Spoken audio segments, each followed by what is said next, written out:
tuweze tu kusema hivi, wale ambao wangependa kuokoka. Bwana Mungu Yesu Kristo, naja mbele zako.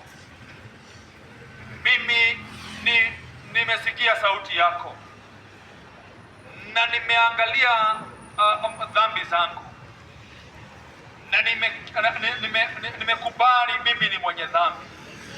Nimekubali mimi nimekuwa nikienenda na mienendo mibaya. Mafikira yangu yamekuwa potofu, tabia zangu zimekuwa potofu.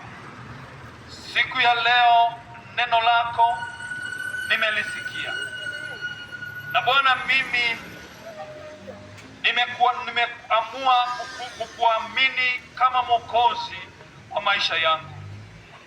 Nimeamua kukuamini na moyo wangu wote na kukukiri na kinywa changu ati wewe ni Bwana. Na kutoka siku ya leo nimeokoka na nimeamini. Na wewe Shetani na anasa za dunia, siku ya leo bye bye. Siku ya leo mimi ni adui wako Shetani. Toka siku ya leo anasa zote ambazo nimekuwa nimekijipata ndani yazo nimeziacha katika jina la Yesu. Nimeziacha katika jina la Yesu. Bwana wangu, naomba uniandike kwenye kitabu cha uzima. Toka siku hii ya leo na kupatia maisha yangu, na kupatia uhai wangu, na kupatia maisha yangu yaongoze. Ni katika jina la Yesu Kristo nimeomba na nimeokoka na nimeamini. Kama umeomba ombi hilo, Mungu amekuokoa. Kama umeomba ombi hili, Bwana Mungu amefungua kurasa mpya katika maisha yako. Hata hiyo tamaa ya sigara imeisha. Hata hiyo tamaa ya pombe imeisha. Hata hiyo tamaa ya uzinzi imeisha.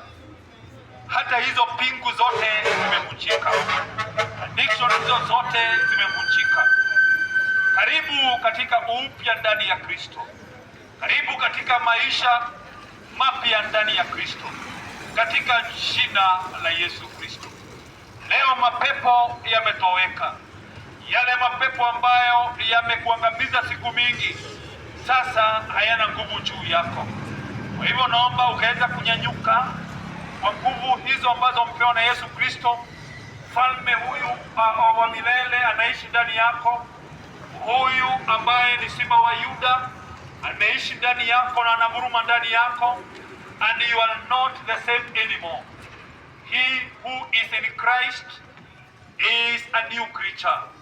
He who is in Christ is a new creature. Kwa hivyo basi, wewe simama kwenye upya, na ukaweza hata kukiri na mdomo wako, na uanze kwa marafiki hao ambao ni wako. Waambie mimi nimeokoka. Waambie mimi sasa mimi ni kiumbe kipya katika jina la Yesu Kristo.